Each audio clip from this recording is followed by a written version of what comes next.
Hey everybody, welcome back here to Weather on the Go, all your weather coverage. My name is Hunter on this Friday, October 24th, 2025. Unfortunately, a worst case scenario is unfolding where we have a major hurricane in the Caribbean that is going to be developing over the next few days and impacting a lot of different areas. We're going to be highlighting the intensity of the system, the impacts it could bring, the track, and everything that you need to know about this system. We also have severe weather on the mainland United States that could bring damaging winds, large hail, and tornadoes. We have colder temperatures that we woke up to this morning. How cold will those temperatures be this weekend? We'll answer that question and look at your long-range forecast later on in the video. So make sure to subscribe to the channel, turn on the post notification bell to all so you get all my videos, all my live streams when you subscribe. We cover Canada, the United States, and the tropics. We'd love to hit 1,000 likes here today and also share the video with a friend, family member, and on social media. So without further ado, let's look at our temperatures heading into the weekend. A little bit cooler here in blue across the mid-Atlantic and the Northeast. Also the West Coast, especially the Pacific Northwest for this upcoming weekend. A little bit warmer than normal into the northern plains and the southern Canadian prairies as represented by the maroon red colors here, especially for Saskatchewan, Manitoba, Western Ontario, and then down there into the Dakotas in the northern plains. We woke up to the coldest temperatures of the season so far in the Midwest and the Great Lakes, Ohio Valley region.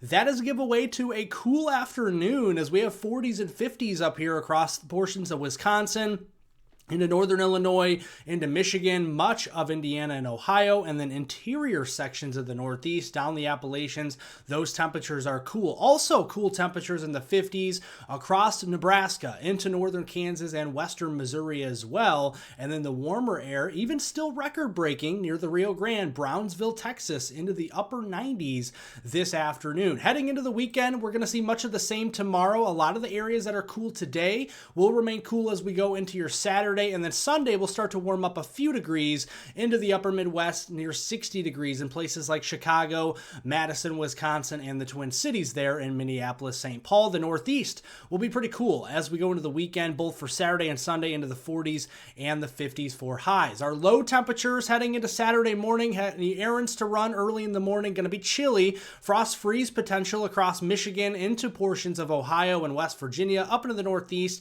We're going to be starting off in the upper 20s to mid 30s, a little bit milder further south into the Houston area, for example. We'll start off in the low 70s for your Saturday, and then going into Sunday, again, much of the same, although be it a little bit warmer, a handful of degrees warmer to start your Sunday. For any church services up here, say in Rapid City or over here into Sioux Falls, we'll be waking up with temperatures in the mid and upper 40s on your Sunday morning.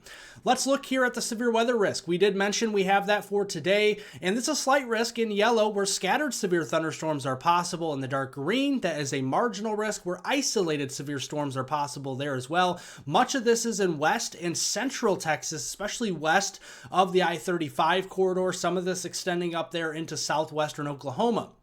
Now, the thing we have to watch here are those supercell thunderstorms that pop up, and they could get very tall. And as they get tall, they could produce some very large hail upwards to baseball size here across west central Texas in that hatched area. That's where we could see that really large and destructive hail. Also looking at a formidable tornado risk. In brown, that's a 5% chance. In the green, that's a 2% chance, covering cities like Wichita Falls, Dallas, Fort Worth, down here into San Antonio, Austin, Houston, over into Corpus Christi, Victoria, Texas, and San Angelo. You guys all need to be ready for the potential of tornadoes as we go through later today.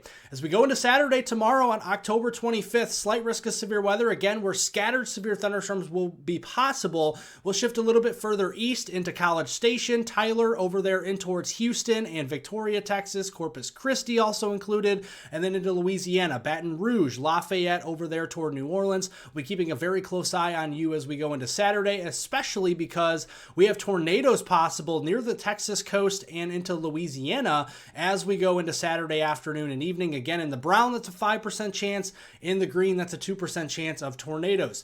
And then we look at Sunday, October 26th. We have isolated severe weather, again, a little bit further east. New Orleans, Gulfport, up there toward Jackson, Mississippi, Mobile, and into the northwest Florida Panhandle near Panama City. Be keeping an eye on that as we go into Sunday. Let's look at the eastern U.S. view as we always do to start. We'll look at the central view and then western view after that. First here in the east, Friday afternoon, we're looking here at mostly cloudy skies. Again, that pesky low pressure system bringing lots of cloud cover and those pesky rain showers, rumbles of thunder to the northeast here. It will be scattered throughout the afternoon. We do have a partly cloudy to mostly cloudy sky across the southeast as we go into this evening. And then starting off your day on Saturday, we're going to see a lot of cloud cover moving into the eastern U.S. from both our pesky low pressure up there in eastern Canada and a new low pressure system building into the southern plains that will be building the cloud cover. It will thicken and lower here. A lot of this will be precipitation free, but there could be some showers up there into the interior sections of the northeast. Call it New York State, Vermont, New Hampshire, maybe even some showers into portions of Mississippi going into tomorrow evening. Looking at the central U.S. this afternoon, we are watching for some rain shower, thunderstorm activity from Kansas City southward toward Tulsa. Most of that is not severe. It's further south we're concerned about as we go into the late afternoon and evening. This big complex of showers and storms will develop. But first, supercells, those individual storm cells, we have to watch in West Texas, Lubbock, down there toward Midland. Those storms could pose a risk for up to baseball-size hail and a few tornadoes, and then they'll coalesce into a big line or complex as they move east toward the I-35 corridor overnight here tonight into Saturday morning, and this could bring more of a damaging wind and hail threat, although there could still be some brief spin-up tornadoes along the leading edge as we go into Saturday morning. Those storms will arrive into the wee hours of the morning there in Houston and coastal Texas, Corpus Christi, and Victoria. So make sure to have multiple ways to receive severe weather watches and warnings, whether that's a NOAA weather radio, your local TV meteorologist. Make sure you have a way to get woken up here if you are sleeping overnight into your Saturday. Saturday afternoon, showers and storms will also be developing again, second round. This could also include Houston again as we go into Saturday evening. So a 1-2 punch of severe weather. One this evening and then one as we go here into tomorrow evening. So definitely a very noisy go of it there in Houston. In the west U.S., we have the rainfall across portions of Seattle down here in toward Portland. That will be becoming a little bit heavier as we go throughout the afternoon and into the early evening hours. We got a little bit of some snow shower activity though as well from Colorado into northern New Mexico. We'll be keeping a close eye on that. And then going into the day on Saturday, a lot of moisture moving in across the Pacific Northwest. Lower elevation rain could be heavy at times. And then in the higher elevation, the blue, that's the heavy snowflakes that will be falling in the Cascades here, Washington State and Oregon, also the Rockies over here into Idaho and western Montana, keeping a close eye on that as we go into Saturday evening. Overall, rainfall amount's going to be pretty hefty here with our storm system across the southern plains and the southeast, where we could be seeing some areas of 1 to as much as 4 inches of rain. A lot of this is going to be coming down throughout the weekend, so over the next 24 to 48 hours, and then we have a lot of rainfall moving in across the Pacific Northwest, Seattle, Olympia, down there toward Portland, Eugene, and Medford, and into Northern California, a good 1 to 4 inches of rainfall there going through 7 a.m. on Monday. So the Weather Prediction Center has a slight risk for flash flooding from Oklahoma, including Oklahoma City, Tulsa down into Dallas, Abilene, and Wichita Falls as we go into this afternoon. Slight risk for flash flooding moves a little bit further east, moving along and east of the I-35 corridor on Saturday, including Dallas down toward Texarkana there, Tyler, Houston, getting into Shreveport, Monroe, Baton Rouge, and Lafayette, and as far north as Little Rock as we go into Saturday. And then that marginal risk for flooding will continue into Mississippi, Tennessee, and Alabama as we go into the day on Sunday. So not only do we have to watch for severe weather with damaging winds, hail, and tornadoes, but also flash flooding could be something to watch as we go into the weekend. The colder air is going to be confined to the higher elevation, so snowfall is going to be hefty there, especially into Washington State. The northern Cascades in the United States could see upwards to 18 inches worth of snow in those higher elevations. You really have to go north into western Canada, southwestern British Columbia to see potentially 2 to 4 feet of snowfall as we go through the weekend. That is the expectation at this point. Windy conditions are expected as well as we head through the weekend, especially with that stronger storm system coming in across the west, especially into the Pacific Northwest. That's where the National Weather Service offices has those tan shaded colors where we have wind advisories posted for Washington State, Oregon, northwestern Nevada, and northeastern California. That is something to watch as we could potentially be seeing wind gusts upwards to 60 miles per hour in some areas out there in those higher elevations, especially in the Cascades. Let's turn over and talk about this beast of a system. Unfortunately, a worst case scenario likely going to unfold here with Tropical Storm Melissa as it begins to gain strength and move into major hurricane territory in short order. And the reason why is because look at these ocean temperatures here In the Caribbean, they are in the beige, right? That is upper 80s with your sea surface temperatures here in the Caribbean, especially those shelf waters, say near Cuba, near Jamaica, near Haiti, near the Dominican Republic. And it is well above the pace of what we should see here in late October. We are seeing water temperatures a good 2, even 3 degrees Celsius warmer than we should see them in the central and western Caribbean here into the 3rd week of October.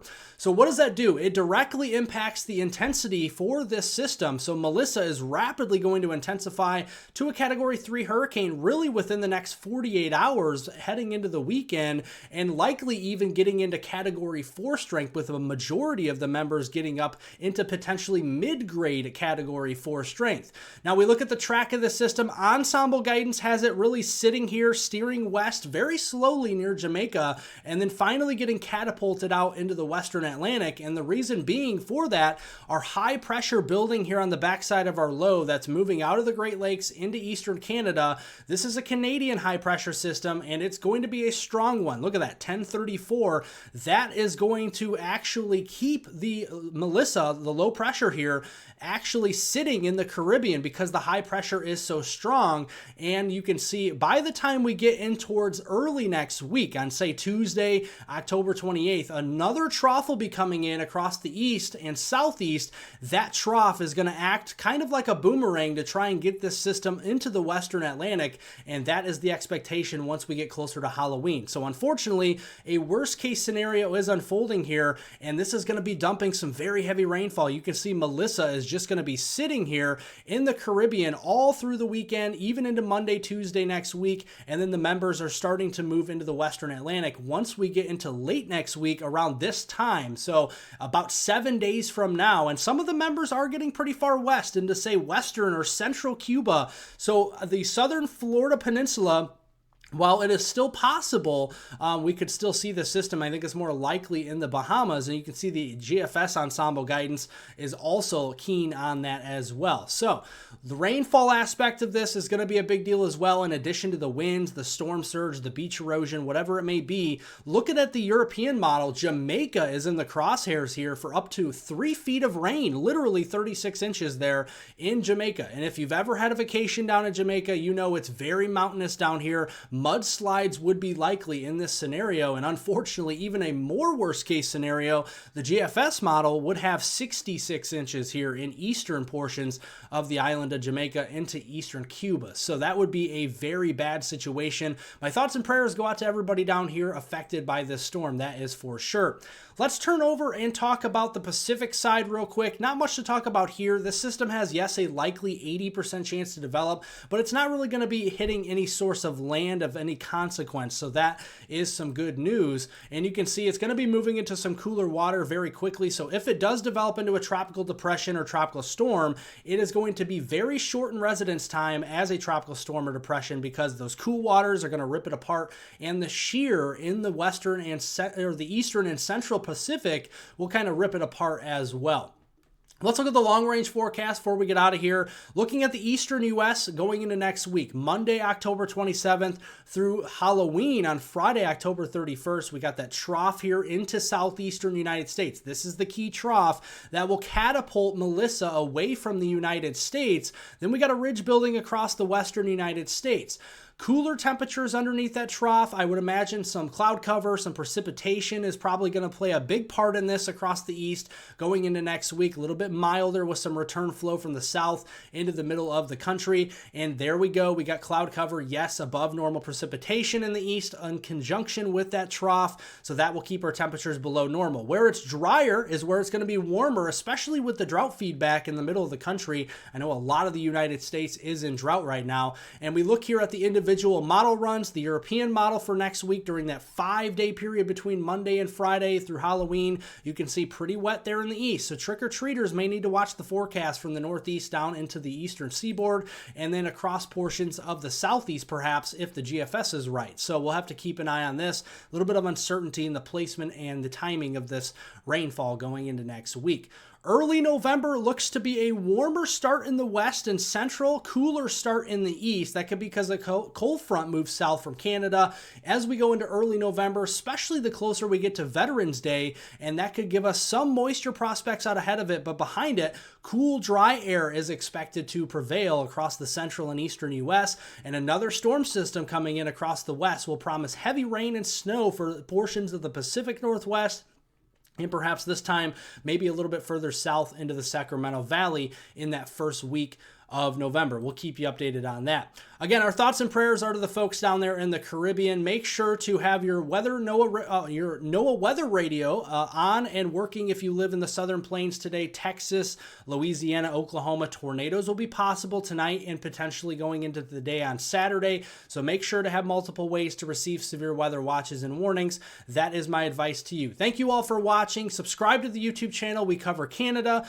the United States, the tropics. Like the video. Would love to hit 1,000 likes today, and also share it with a friend, family member, and on social media. Thank you all for watching. Thanks for the support, and have a wonderful and a fantastic rest of your Friday out there.